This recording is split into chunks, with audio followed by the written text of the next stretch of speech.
vous avez été investi assez tôt, hein, quand même, sur la France insoumise.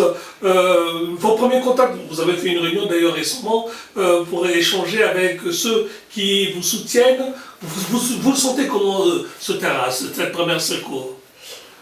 Cette première circo, il y a de réels enjeux à la fois sociaux, écologiques, qui donnent raison au programme de la France Insoumise. C'est-à-dire que cette première circo, typiquement, il y a une égalité territoriale très forte entre ceux qui vivent à la périphérie des villes, ceux qui vivent dans les territoires ruraux et qui n'ont pas accès aux services publics, pour qui avoir simplement accès à la mobilité, quand la plupart d'entre nous travaillent loin de là où on habite, c'est extrêmement compliqué.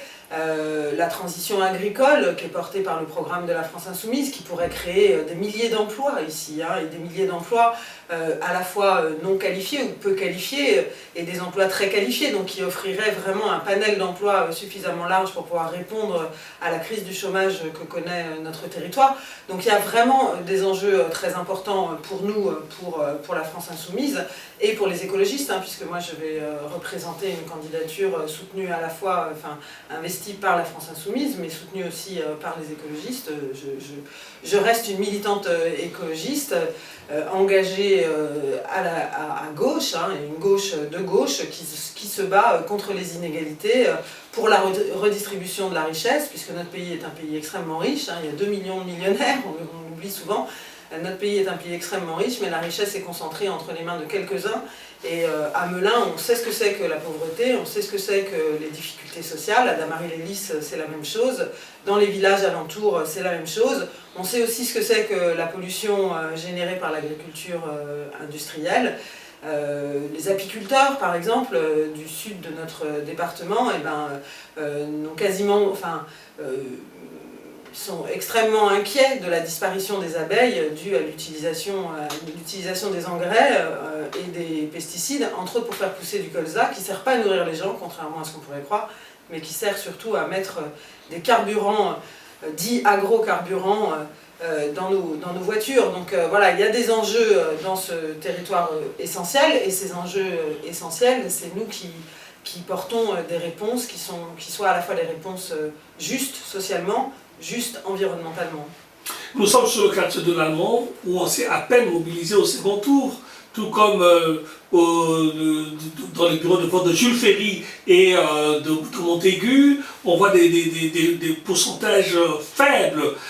Pourtant, il faut aller les chercher, ceux-là, pour qu'ils viennent voter. Oui, il faut que les gens se mobilisent. Il faut que les gens se mobilisent, il faut que personne n'oublie que quand on ne s'occupe pas de politique, la politique, elle s'occupe de nous. Moi je suis une citoyenne comme les autres, hein, je bosse, je suis prof, j'ai des enfants, je les emmène à l'école, enfin voilà. Et ce qui a motivé mon engagement, c'est justement des choix politiques qui ont été faits dans cette ville qui me semblaient totalement absurdes, comme la privatisation des cantines scolaires.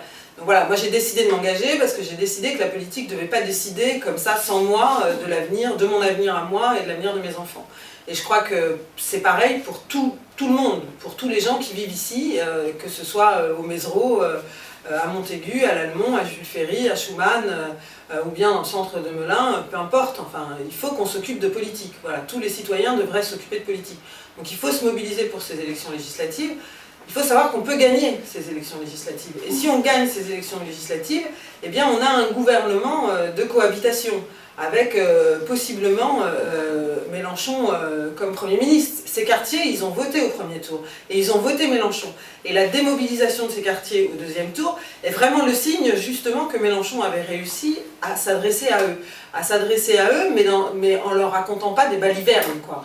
En leur racontant pas qu'il y aurait des gens particuliers qui seraient responsables de la situation dans laquelle ils sont, en dehors des banques, en dehors d'une économie financiarisée qui rétribue le capital toujours de plus en plus, alors que par ailleurs on rétribue le travail toujours de moins en moins. Donc les gens qui bossent gagnent de moins en moins d'argent, il y a de plus en plus de gens qui ne bossent pas, parce qu'au lieu de partager le travail de manière intelligente, et donc de faire en sorte que tout le monde travaille, ben nous on a une manière complètement absurde de partager le travail, mais qui arrange les capitalistes, hein. C'est-à-dire qu'il y en a qui travaillent et il y en a qui ne travaillent pas. Et comme ça, ceux qui ne travaillent pas font pression, enfin le chômage fait pression sur ceux qui travaillent pour qu'ils acceptent des conditions de travail qui sont de plus en plus dégradées. Oui. Donc il y a vraiment un enjeu pour ces territoires particulièrement à s'occuper de politique. Enfin, moi, j'invite vraiment les habitants de l'Allemand, de Montaigu, de Schumann, des Mézereaux, de tous les quartiers de Melun, à s'investir en politique. Enfin, nous, la France Insoumise, en tout cas, on a des groupes d'appui.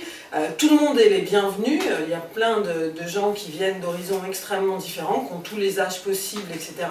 La première réunion qu'on a faite était une très belle réunion, extrêmement vivace, avec des gens qui avaient plein d'idées, qui avaient plein d'envies, des jeunes de 18 ans, même il y avait des jeunes de 15 ans qui n'ont pas le droit de vote, mais qui s'investissent, etc. Et puis des vieux, des retraités, etc.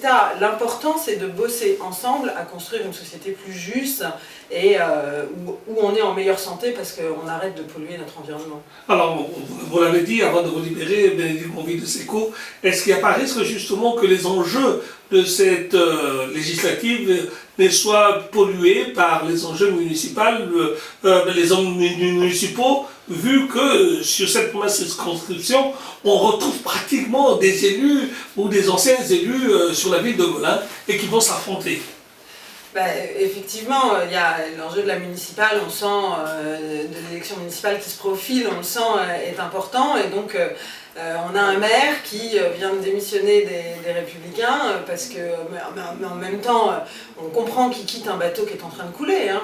Ce sur quoi on s'interroge, c'est pourquoi est-ce que d'abord il n'a pas réalisé plus tôt que ce bateau prenait l'eau, d'une part, et d'autre part, qu'est-ce que ça veut dire de ses engagements politiques? Où il est ce monsieur, qu'est-ce qu'il pense finalement, hein, puisqu'il peut passer de manière aussi évidente, aussi simple en tout cas des LR à En Marche, enfin pour briguer l'investiture.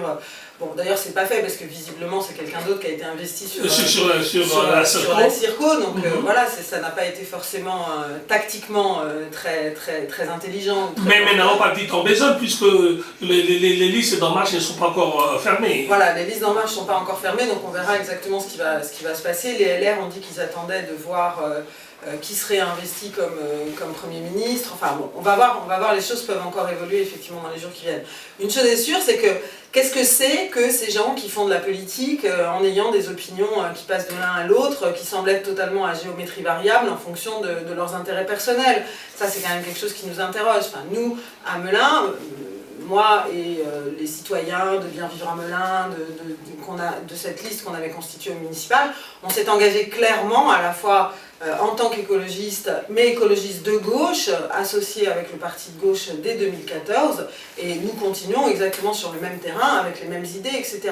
Vous craignez un retour anticipé aux urnes au cas où l'engagement de M. Vogel s'est concrétisé avec En Marche?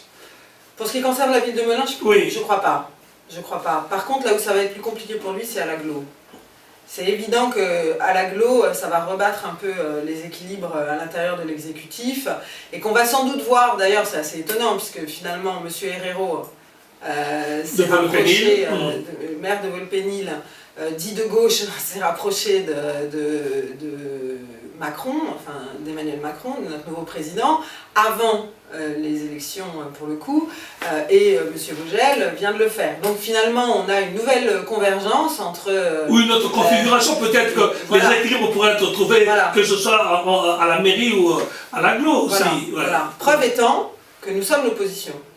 Et que nous incarnons la seule opposition sur cette ville. Hein, puisque tout le monde là bouge en fonction de ses intérêts propres, va d'un point à l'autre, mais parce que fondamentalement, en fait, tous ces gens-là sont d'accord sur les grandes options idéologiques. Ça ne les dérange pas de vendre la ville aux multinationales de l'eau, aux multinationales des routes, avec Vinci, aux multinationales du BTP, des travaux publics, Bouygues est le principal constructeur sur Melun, ça ne les dérange pas.